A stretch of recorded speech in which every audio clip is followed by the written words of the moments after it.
اللهم صل وسلم على سيدنا محمد وعلى آل سيدنا ومولانا محمد وبارك وسلم. أعوذ بالله من الشيطان الرجيم. بسم الله الرحمن الرحيم. فلما فصل طالوت بالجنود کلچی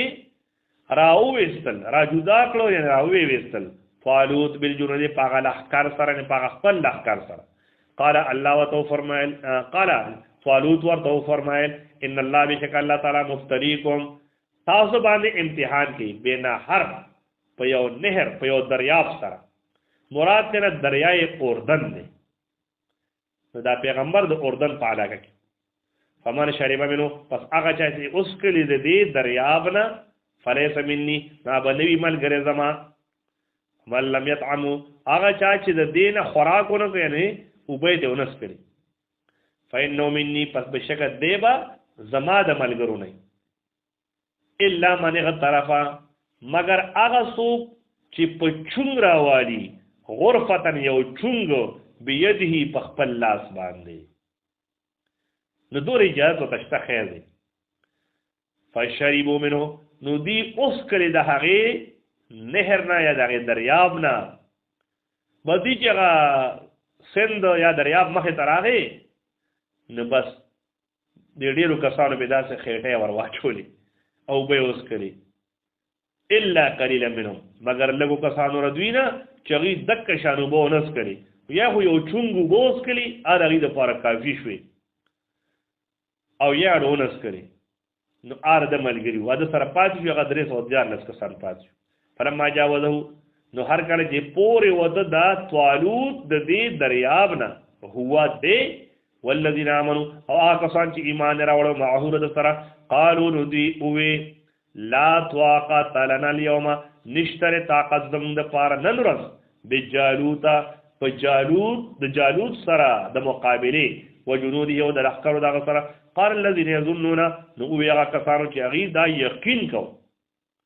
انهم ملاقات الله چې بشک دی ملاقات کوونکی د الله سره نو دی ورته وی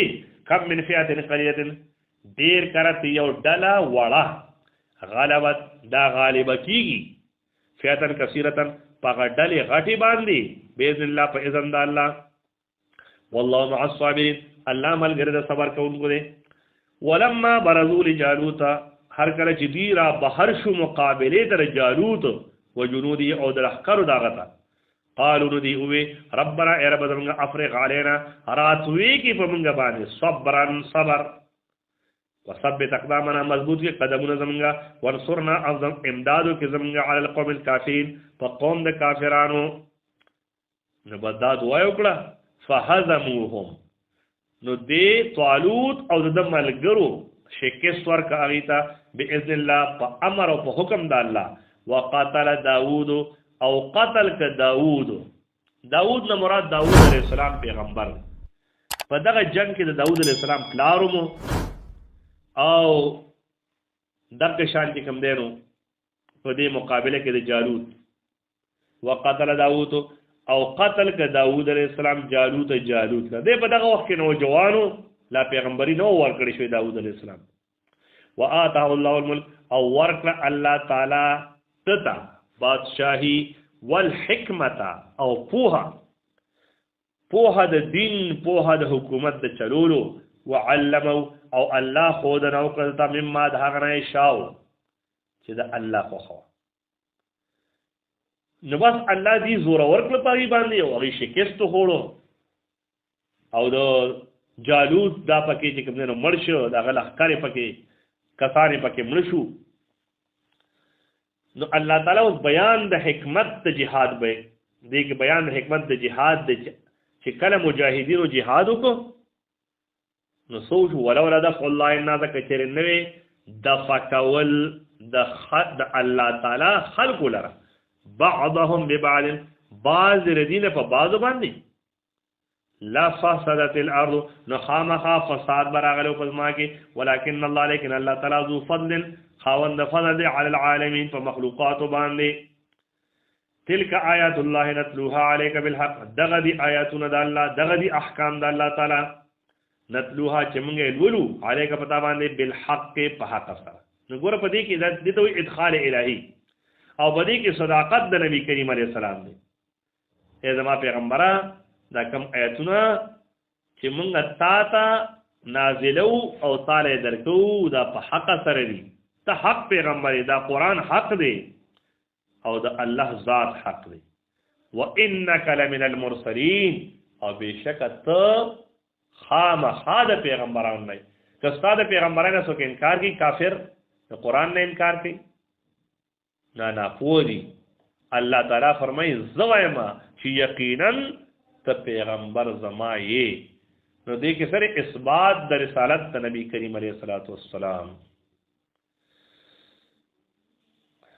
اللهم صل على سيدنا محمد وعلى ال سيدنا ومولانا محمد وبارك وسلم. اللهم إنا نسألك من خير ما سألك منه عبدك ورسولك محمد صلى الله عليه وسلم ونعوذ بك من شر ما استعاذك منه عبدك ورسولك محمد صلى الله عليه وسلم. اللهم ربنا آتنا في الدنيا حسنة وفي الآخرة حسنة وقنا عذاب النار. اللهم احسن عاقبتنا في الأمور كلها وأجرنا من خزي الدنيا وعذاب الآخرة. اللهم إنا نسألك العفو والعافية والمعافاة الدائمة في الدين والدنيا والآخرة. اللهم يا أحل المشكلات يا قاضي الحاجات يا شافي المرضى يا أرحم الراحمين يا أكرم الأكرمين. اللهم ارحم بجميع أمة محمد صلى الله عليه وسلم. اللهم انصر من نصر دين محمد صلى الله عليه وسلم واجعلنا منهم يا رب العالمين.